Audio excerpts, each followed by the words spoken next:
So before I even get into the investment options, መናገር እፈልጋለሁ።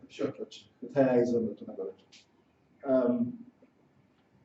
increasingly Ethiopia easy money is becoming difficult. Because if you have money, you know, pay the bank, you open a letter of credit, import አደርጋለህ ትሸጣለህ, you take it profit. ህንጻ ትገነባለህ ታከራያለህ ትሸጣለህ, you take it profit. I spoke with someone who's been in that sort of space.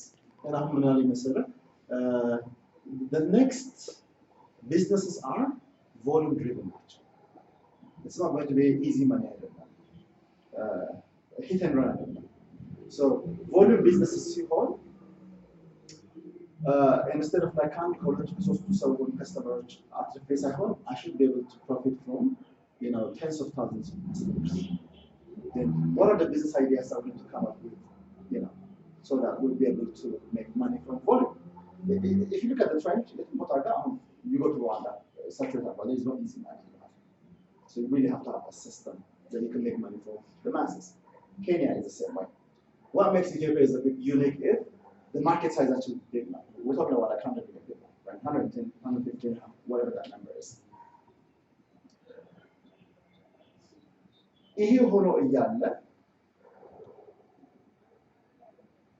Then we also have a system that has been rewarding because of the way of doing business. If you look at banks,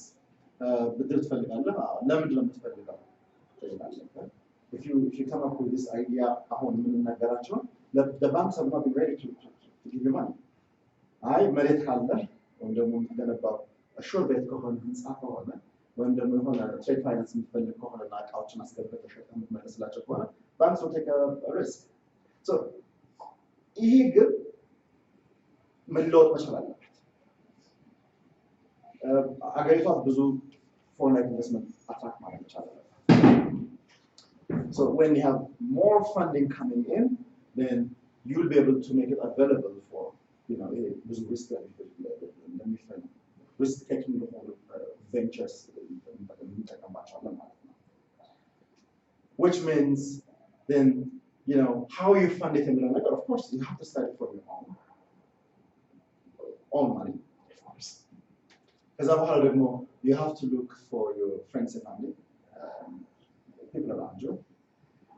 And then, you know, once you develop your minimum viable product, and you know, I'm sure you also have like a seed funding program, right? That you encourage entrepreneurs to kind of develop their own products. You know, when I say products, your minimum viable product, MVP, test in the market, traction on the way. Once you have that, and that is getting some traction, there is some angel investments. Yes. You know, we have quite a few angel investors in town. At the South Angel Network, you have Renew.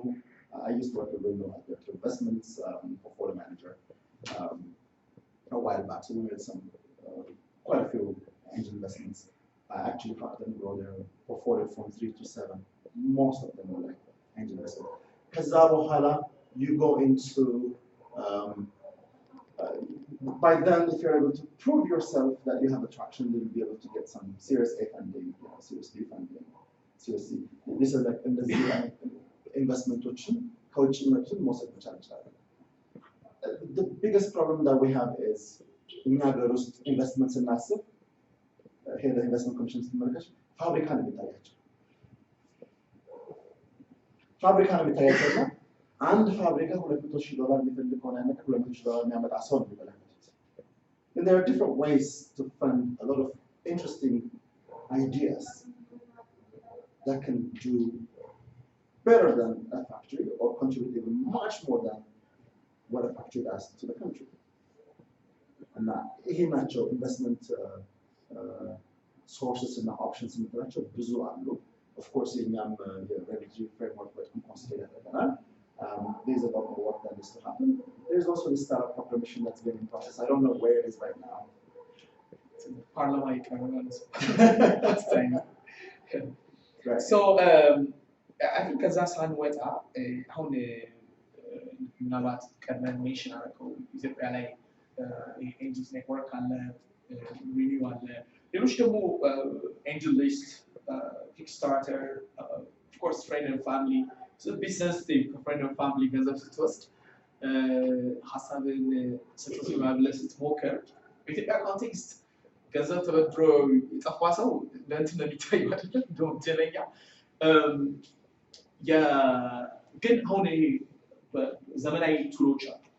there are some websites Kickstarter in fact ካምፓኒዎች አካል ውጭ ሀገር ስታር ሬዝ አድርገው ምንም ቫሉ ፕሮዳክት ፈጥረው ከዛ በኋላ ወደ ሲሪየስ ይሄዱ። ኢትዮጵያ አካባቢ እንደዛ አላየሁም። ግን what are the pros and cons of using አንዳንዱ መድፈር ነው የሚጠይቀው። ሁሉም ሳይንስ ሪኳርመንት አላቸው። ሀሳቡ ባድን ነው ወይ ብለው የሚወስዱ መንገድ አለ፣ አትራክቲቭ ነው ወይ ብለው የሚሄዱ መንገድ አለ። ግን እንዲገቡ ሌሎችም አሉ። so what is the compare እናድርገው traditional versus the modern ማለት ከብደኛል። ግን little bit advanced way of fundraising compare እናድርገው። ትሬንዱ ምን ይመስላል? what have you seen በኢትዮጵያ ኮንቴክስት? right ቅድም መጀመሪያ ከተናገርከው ልጀምር። ከቤተሰብ ወይም ከጓደኛ ገንዘብ ብትበደሩና if you fail or if you don't pay ያለው repercussion really like I don't know about many of you ገንዘብ የተበደረ ሰው ስደውል ስልኬን ሳነሳ reassures me ገንዘቡን ተቀበልኩት አልተቀበልኩት አይደለም። do we have it even in our culture? ከሰው ወስደን ያ ነገር ጠፍቶም ሊሆን ይችላል፣ ለምቶም ሊሆን ይችላል። when the person calls you, would you even pick up their calls? And that's responsibility. And that's like, if it's ingrained in our system, in our culture, that's what translates into wherever you go. You go into Kickstarter or Indiegogo or whoever, that you raise money. Great, you have my wonderful idea, people give you money. What did you do with your money? Do you even have a way to go back and tell others, this is what you did with it? You succeeded or you failed, you owned up to it, and you're transparently reporting back. Instead of traditional and modern, I like to say, what is it in our culture that is working, and what is it that's not working? There are a lot of things that are working right now, but this is we're very friendly. We do each other. I love it. I use my living voice. Because you're supposed to have like credit cards, you're supposed to have bank accounts, you're supposed to have like different ways of like, I don't recall. ጭራሽ የከፈልከውን ቢል እንኳን ወዲያው ነው ስፕሊት የምታደርገው።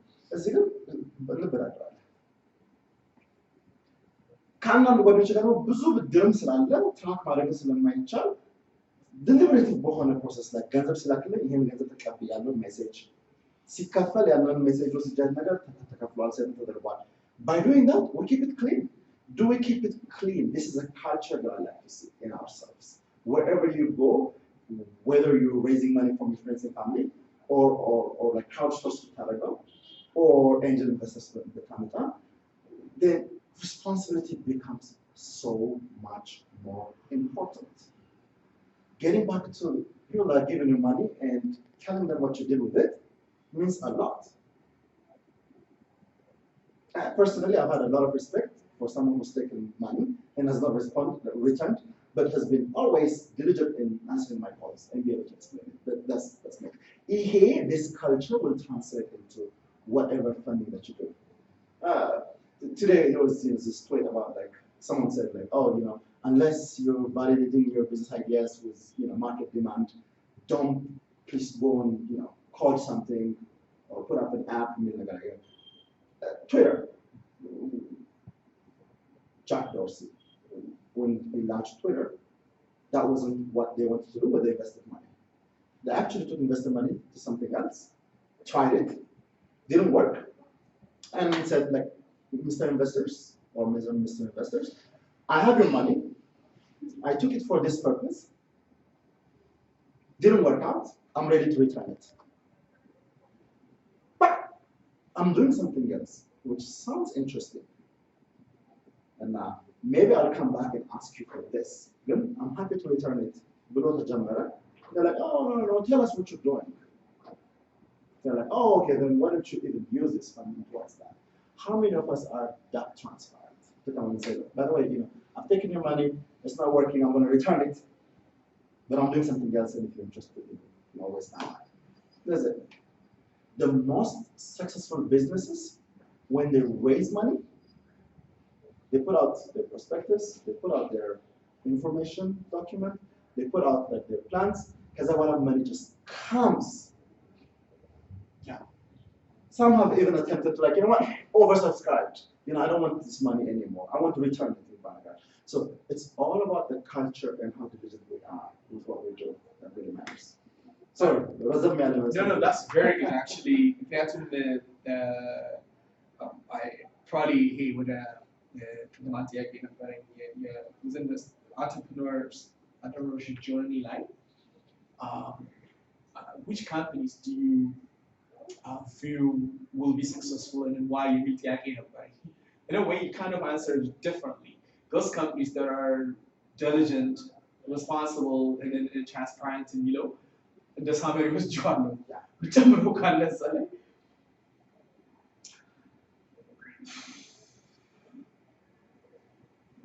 You know, I find it difficult making that context in the market.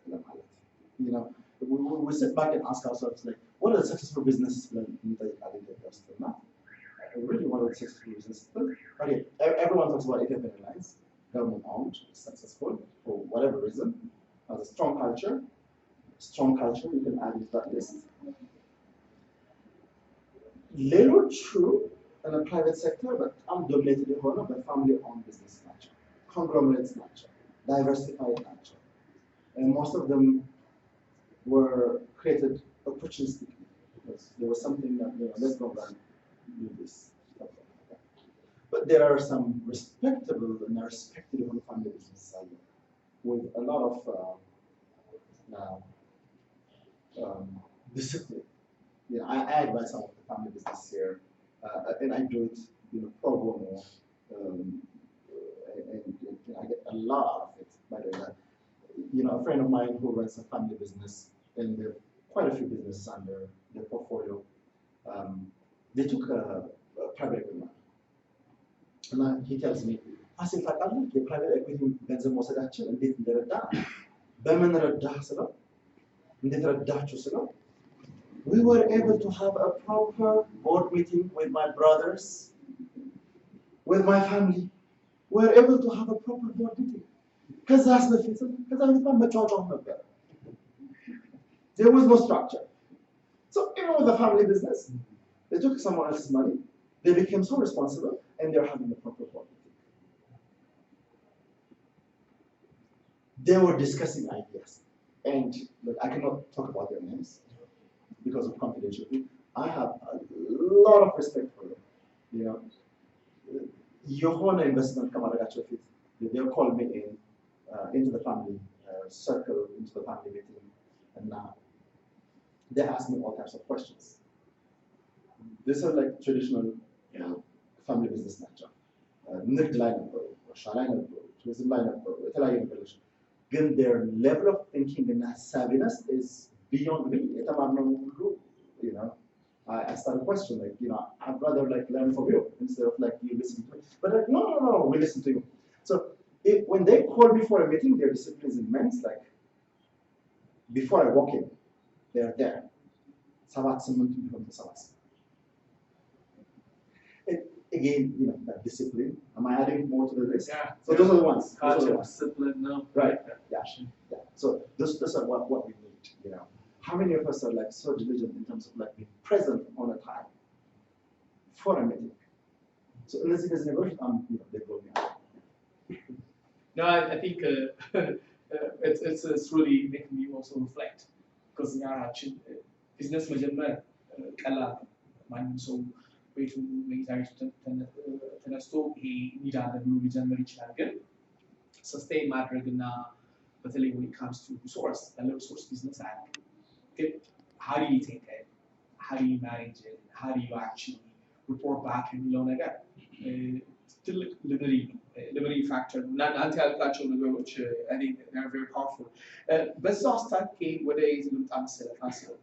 አሁን ኢትዮጵያ ላይ ዲጂታል ኢኮኖሚ በጣም highly sort of talked about. I have my own opinion about it. Hey, digital economy የሚለው ነገር የኢኮኖሚው ምንድነው መልህቅ እንደሚሆን ነው የሚታሰበው በ2025 ዲጂታል ኢትዮጵያ አቺቭ ይደረጋል የሚል እይታ አለ በመንግስት ሌቭል። በአንተ አመለካከት እና አሁን ስታርታፕ አዳዲስ ሀሳብ ያላቸው ስታርታፕ መክፈት የሚችሉ ቢዝነስ ማቋቋም የሚፈልጉ ሰዎች ቴክም ነን ቴክም ላይ ይሄንን እንዴት ይመልከቱት ብለህ ታስባለህ? ኦልሶ እሱን አስታኩ ይሄ የመንግስት እይታ ብቻ ሳይሆን ሪሶርስም አብሮት ይመጣል። ሪሶርስ አለ ዲጂታል ኢኮኖሚውን ጃስት ትራንስፎርሜሽን ሰፖርት ለማድረግ ቢሊየንስ ኦፍ ዶላርስ መንግስት ሳይድ አሎኬት ተደርጓል። ሶ ከኔት አላይመንት ከሀገር አላይመንት ጋር ከሀገር ጀኔሬሽን አላይመንት ጋር ሁለተኛ ከሪሶርስም አላይመንት ጋር ምን ያህል መታሰብ ያስፈልጓል ብለህ ታስባለህ? Anyone that is aspiring to create a startup company መክፈት የሚፈልግ ሰው ይሄን ነገር በዲጂታል ኢኮኖሚ ዲጂታል ኢትዮጵያ contribute to አንፃር Right, I mean, like, there are infrastructure issues, so we all know of, like, telecom, we're learning on telecom, and recently a second license has been issued. Hopefully, the infrastructure is there. Telecom by itself doesn't function. When power is off, you scramble, like, your network is down. So that's the bigger issue when it comes to infrastructure. From the government, the issue that I see, and when they talk about, like, digitalization, I think about, like, digital objects that each one of us. That would be like the starting point being a master.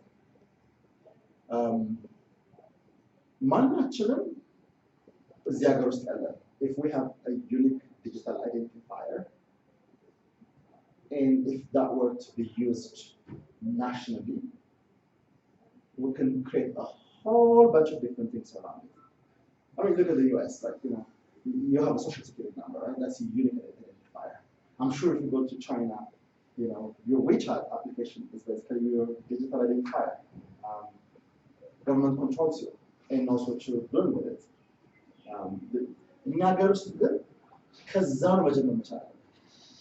If you do that, it's easier for fintech, large sub-numeric microloans ለመስጠት. The bigger problem that we have is that I'm just on microloans at the show. I want to be able to track him. So he doesn't get a loan from someone else. Then comes, like, the credit rating and the credit history. And then you're talking about, like, health tech, right? Now, there's some approach. There's business to business area, and there's a business to consumer area. If you're having to reach each one of them, then you want to be able to provide me a platform and solution where my health data can be accessible wherever I go, right? Regardless of which facility that I use, which doctor that I use.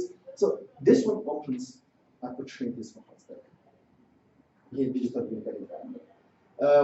If you go into, like, transport logistics, you're moving things around from one location to another, from one person to the other, it becomes so much more important. Logitech, right? So digitalization, realize ማድረግ የምንችለው, at the basis, education, like, for instance, tech becomes so much more important if you have, like, there's this recent initiative about blockchain and introducing that the Ministry of Education, and it's fascinating. I was so interested to hear. ሴቶቻችሁን እስቲ የኤሌመንተሪ ስኩል ሪዛልታችሁን አክሰስ ማድረግ የምትችሉ የሰከንደሪ ስኩል, if you go to your school probably doesn't even exist. My high school does not even exist. They changed, and universities nowadays, like, they exist now, and then tomorrow they're gone. Some of these private universities. How can you digitalize your education credentials in such a way that you own your data, that you're able to access it, that it can be verified across, that it cannot be tampered with? That, we have a lot of cases of, like, fraud. Fraudulent documentation. So, to come back, really, if the government were to refocus its efforts into investing the right way and helping the digital unique identifiers for the population, then that sets a platform for all types of products to come out, to transform. Again, agriculture and ag tech. there isn't anything that cannot be enabled with tech to bring in amplified results. So that's where I see it is so much more important. I could talk a long, talk on this topic longer amount of time, but I just want to make it short because so time is running out. So I think that's where the focus should be. That's where the government investment should be directed to. Government should be trying to do what private sector should do. Government should do what taxes. Like if you have your unique identifier, a TIN number, your TIN number is not required when you come to your HUD. That's not a guide like that. Like أهم سلاك اللي عند سؤال يبال TIN number هاي self قطرنا. So self قطر is phone number is the one that's been used by unique identifier. If you look at your you get to come online, or Hello Cash or whatever, your phone. You can change your phone, right? We can't even give you a microloans on your phone because your SIM card is worth like what, 15 per, 20 per. You can easily discard it and get something else. And sometimes even like the identification that's required to get your SIM card is not even there, not even robust. So that's where the investment needs to be put